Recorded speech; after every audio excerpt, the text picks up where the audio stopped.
শহীদ আবু সাঈদের কবর জিয়ারত করলেন জামায়াত আমির। এ সময় ভোটে প্রতিবন্ধকতা সৃষ্টি করলে রুখে দিতে তরুণদের প্রতি আহ্বান জানান তিনি। দেশে ন্যায় বিচার প্রতিষ্ঠায় জামায়াত প্রতিজ্ঞাবদ্ধ বলেও মন্তব্য করেন জামায়াত আমির। সকালে রংপুরের পীরগঞ্জে শহীদ আবু সাঈদের কবর জিয়ারত শেষে এসব কথা বলেন তিনি। ডাক্তার শফিকুর রহমান বলেন, আবু সাঈদের হত্যাকাণ্ডের বিচার চলছে, দ্রুত বিচারে কাজ সম্পন্ন হবে বলে প্রত্যাশা তার। উত্তরের কয়েক জেলায় জনসভায় অংশ নেবেন জামায়াত আমির।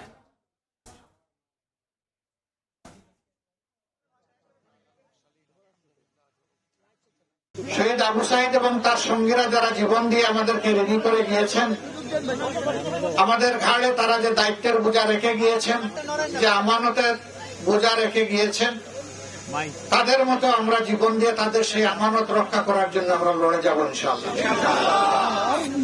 তাদের যে আকাঙ্ক্ষা, যে প্রত্যাশা ছিল একটি দুর্নীতিমুক্ত, সন্ত্রাস মুক্ত, ফেসিবাদ মুক্ত, দুঃশাসন মুক্ত, আধিপত্যবাদ মুক্ত একটি মানবিক বাংলাদেশ গড়ার, যে বাংলাদেশে সকল ধর্ম বর্ণের মানুষ মিলেমিশে শান্তিতে বসবাস করবে এবং যার যার যোগ্যতা অনুযায়ী, দক্ষতা অনুযায়ী জাতি গঠনে, উন্নয়নে অবদান রাখবে।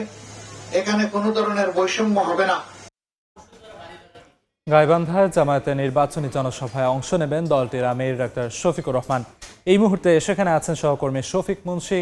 সরাসরি চলে যাচ্ছি তার কাছে। গাইবান্ধার পলাশবাড়িয়া এই এস.এম. পাইলট উচ্চ বিদ্যালয় মাঠে সকাল 10টায় শুরু হয়েছে বাংলাদেশ জামায়াতে ইসলামী উদ্যোগে নির্বাচনী জনসভা, এবং এই জনসভায় প্রধান অতিথির বক্তব্য দেবেন দলটির আমির ডাক্তার শফিকুর রহমান।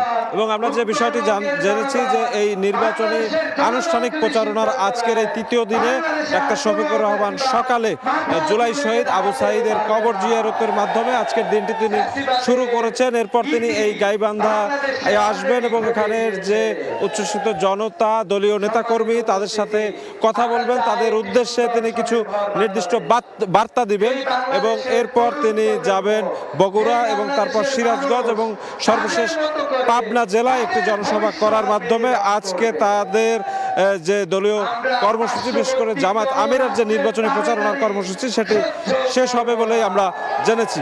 এবং আমরা যে বিষয়টি দেখতে পেরেছি যে তিনি কিন্তু ঢাকার বাইরে উত্তরাঞ্চল থেকেই তার নির্বাচনী যে প্রচারণা সেটি শুরু করেছেন। তিনি গতকাল কিন্তু উত্তরাঞ্চলের পঞ্চগড়, দিনাজপুর, ঠাকুরগাঁও সহ কয়েকটি জেলায় একাধিক জনসভায় তারা অংশ নিয়েছেন।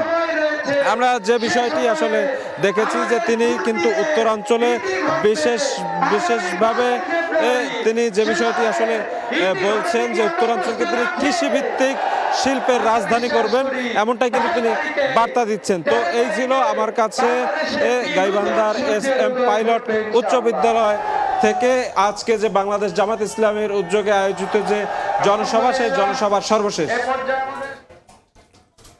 জামায়াতে ইসলামী জনসভার সবশেষ জানাচ্ছিলেন সহকর্মী শফিক মুন্সি।